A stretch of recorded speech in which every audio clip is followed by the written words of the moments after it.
Well, can you hear me well? Hola, hola. Okay, that's great. Well, thank you for having us here. For me, it's a big pleasure to be at this event talking about what we are envisioning, and it is the augmentation of humans with the power of exponential technologies. In order to start, let's go back 3,800 million years to give some context. This is the tree of life. This is each and every species in the planet. We started to create or to have life at this planet 3,800 million years ago. And when we go just into the final corner, we see the humans. We only have we have a lot less, and just 6 million years ago, we have a common monkey grandmother.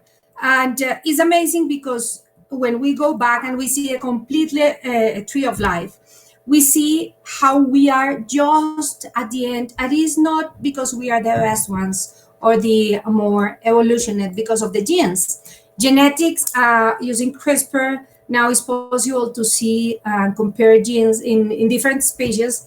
And basically, it's not that what makes us the leading species and the one taking decisions in the name of every other of the live animals, plants, bacteria in the planet. Just for you to know, we share identical DNA, 99.9% with each other human, 96% with monkeys or chimpanzees, more specifically, 90% with any cat, identical DNA with a cat, 85% with a mouse. Well, you can see with a banana, we have 60% of identical DNA. Then going back to the question, what is making us the leading species, the one that taking decisions for all the others? And this is a theory I really like. And is when monkeys and some other animals started to create artifacts that are complementing their cognitive abilities, there we started to change, to create change, to advance. And let's imagine this picture, for example, a monkey breaking a nut with a rock. That is not giving him a superpower, but is allowing him to break a nut better than just with the teeth. When we are going into a human race, we see the abacus, for example. We cannot do mathematical operations quicker and faster and easier using an abacus. But of course, if we are not using the abacus, we can still keep doing the same thing, adding numbers or doing any math operations. But the thing that makes us different is when we jump and start creating competitive cognitive artifacts. Those are artifacts like calculators, computers, planes, giving us powers and abilities that are not able for us if we are not using them. We can fly. Yes, we can fly if we go into a plane or in a lidar or in a glider or any of those flying things. But of course, we can't fly if we are not using those. And this is a key point in the evolutionary theories. And this is the point I want to take. I want you to take that into a case for the next stage. Then the other thing that we should add into this melting pot is the revolutions. When we are talking about the fourth industrial revolution, we're talking about this. 12,000 years ago, we humans started to have agriculture and create communities and start staying at places. That was a very big disruption because, of course, from there, communities, towns, shared cultural issues started to develop and to evolve. And just 500 years ago, we started to create knowledge and to register our realizations, discoveries, insights, and we started to take notes and create books and integrate and gather knowledge. And that was starting to change our culture also. But 200 years ago, we started to create machines, steam at that moment, what we call the Industrial Revolution. And it was the moment when we started to create machines that were giving us the power to do more things, to move machines, to produce more, and that really changed our life. It is 200 years ago. Remember, we started millions, thousands of millions of years ago in this presentation. And then we go, and only 100 years ago, the computing revolution came. And that changed a lot more of things, because that was not only the physical revolution of producing things or moving things with machines that were physically doing our job, but this is our brain just interactive or interaction with the day-to-day of different industries. And computing changed a lot of things, but basically what really have us here at a point where we really have augmented powers is the exponential technologies. What is this? Well, and now the COVID, that of course has just months, but is completely revolutionizing, creating a revolution in our environment. The famous Moore's law is what makes us, but I don't like this graphic, then I will go to this. It is simpler and clearest. And this is the comparison on the computing revolution, where this very big computer had just 3.75 megabytes. Imagine the cost and everything. And the Moore's law was what was making us possible to use just a scan disk with 1 terabyte at a very reduced price. That's why today's technology is possible to scale and to create. And also the communications revolution or evolution, because we moved from, let's imagine the man and the women in the caves. When we started to have conversation, they were one-on-one, super hyper-local, in-person conversations. It was impossible for them to imagine that one day they will be talking with people all over the world. Then we went into the theater, the radio. For me, the radio is one of the most fascinating stories of disruption in the communication, because let's imagine, go back to the moment when the people creating, all the team creating the radio was talking about the project, about a box with an invisible avatar, talking with the voice of a person who was in another space. And then the television, and finally, we are in a point where, due to Moore's law, due to all these developments, we are again in a one-on-one conversation, hyper-local conversation, but data-driven. I can talk with anybody. I can understand. I have the possibility to really understand what matters for people in the other extreme of the planet. And I can connect with them in a one-on-one conversation, understanding their needs, but data-driven.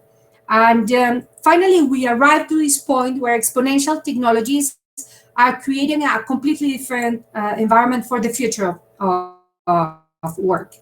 And basically, is a point where what we were dreaming in the science fiction, in the books, let's go back to Jetsons TV show or something like that, and all that dream is really happening today. But something also very interesting is merging the digital world and the physical world. And they are creating amazing opportunities and spaces for the development of a completely different working world. I will go very quick. I'm just seeing the time. Virtual reality, augmented reality, what we call now spatial computing, is giving the possibility to create simulations of real environments. 3D printing, some months ago, talking about that was like a maker's job or maker's hobby, but today is really, really saving lives. Drones and sensors gathering data from all over the world, being able to interact between the real world and the digital world. And finally, at the end of my, or at the side, on the side of my presentation or the slide, all the capacities that we have today to learn from real life, real environments, to operate or take decisions in digital environments. That's really interesting, and is creating a new world of opportunities. Well, 5G will accelerate this even more. This the possibility of having near real-time decisions based on the digital twins of the reality is an amazing opportunity that we have. We are living the best times ever. We have the opportunities that no human had before. We are in front of a moment, like that moment when we decided to start creating artifacts that were amplifying the possibilities of us as humans. But right now we have something else. We have the possibility to start deciding how to use that technology to augment the best strengths of humans. And I want to make an invitation for you all. First, we are in front of an infinite possibility. This is our brain and the neural connections. And today, we are in front of a world where we can learn anything. And we can keep learning day after day. Augmented humans is just collaboration and co-creation. It's not competing with machines. And all of us, the ones participating in this event, for sure have the ability to create tools, to create solutions, to create communications, to enhance that collaboration and create that cooperation between machines, computers, and humans. Fair play, ethics, visibility, placing people first, and building tech for good. That's something we must do today. If we don't have a problem if we don't have an idea on where to start, this is basically the Sustainable Development Goals. And waking up every morning with a massive transformative purpose is like the best opportunity that we have. These are the 17 things where we as humans need to work, and we need to address solutions on all these issues. And I'm sure that we all participating at this event are able to create things. And I want to ask you, I want you to share in the chat, because that's the way we can start talking. What is your superpower? How are you adding with a solution for these needs that the world has in this exponential technologies opportunity that we have just in front of us? Well, happy to answer questions. Here I am, open for questions.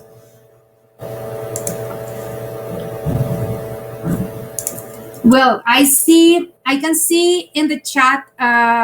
Let me go a little bit. Okay. Here I have. Sorry. How we are going to contribute in this COVID-19 situation? That's a very good question. Basically, the possibility that we have to train, to simulate environments, even being far away from them, and gather data from there to create solutions or take decisions is a very big opportunity. The VR or the spatial computing industry has no standard yet. That's a problem we have, because of course we can't scale as quicker as we would love to. But it's a big opportunity. It's a very interesting moment where we are living, and for sure there is the opportunity to create even more solutions. Happy to share with any of you my skills, and how can we women start to get involved more into AI? Well, it's not that how we can be involved, is that we need to be involved, because otherwise we will be creating biases in the system. Today, well, I'm sharing something super obvious, but artificial intelligence is trained by humans, and if the people who is training the systems and the libraries has a bias, well, of course, or we have a lack of any perspective on that training of data, for sure we will be having a huge problem. And that's why I was mentioning ethics, AI ethics, because it's not just good or bad. It's just building a digital reality that matches with the real world in order to start solving the biggest challenges. Thank you. I have here Linda. Nice to see you here. We're looking forward for your presentation after me. There is a danger on personal biases. Yes, sure. And biases, the only way to solve biases is to have more diversity, and diversity in all type of matters. I mean, ethnicities, culture, gender, training, prior experience. That's why we can't just have younger people developing. That's why I went into this industry. How I think this will be overcome, having all of us working and helping to build those tools is the only way. I really know about initiatives. I'm also involved in some of those, trying to have more diversity, more backgrounds. That's why me as a Colombian working with a company in New York and trying to build a global perspective. I'm just trying to have more diversity in these industries. In developing countries, the question about hardware can be more. Carlota, the thing with hardware is everywhere, and of course is in the hands of what we were calling makers. That in some way was these people is having really fun with technology, but is doing things that are not necessarily useful for the world. This is the moment for makers. These are the ones who can hack the system, building tools, building machines and hardware at more affordable prices. Is a very important point. And of course, networks of people and makers and technology people are the only way. That's why I love this event, because we are creating networks. Share with me your superpowers. We are short of time, but we are giving away free personal appointment. Okay, this is what should you students?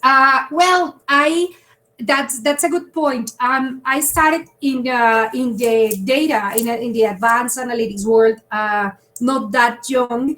I started after I was 35 years old, and the only way to start.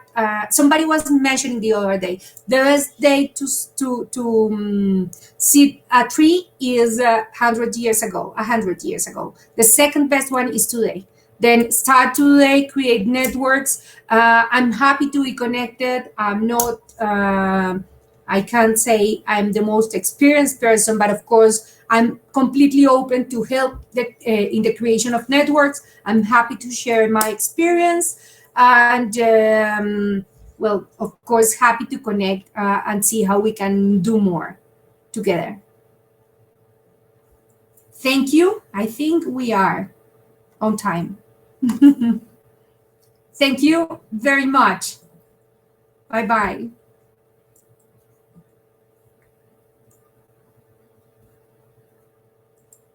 Thank you for the comments. My pleasure. Yes, my LinkedIn. Give me 2 seconds. I will copy that there right now. 1 second, 1 second. I was closing the other. This is my LinkedIn.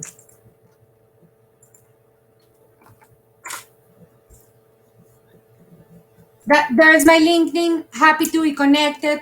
Let's keep the conversation on the social networks. Let's keep the superpowers that we all have, building products for good. Thank you.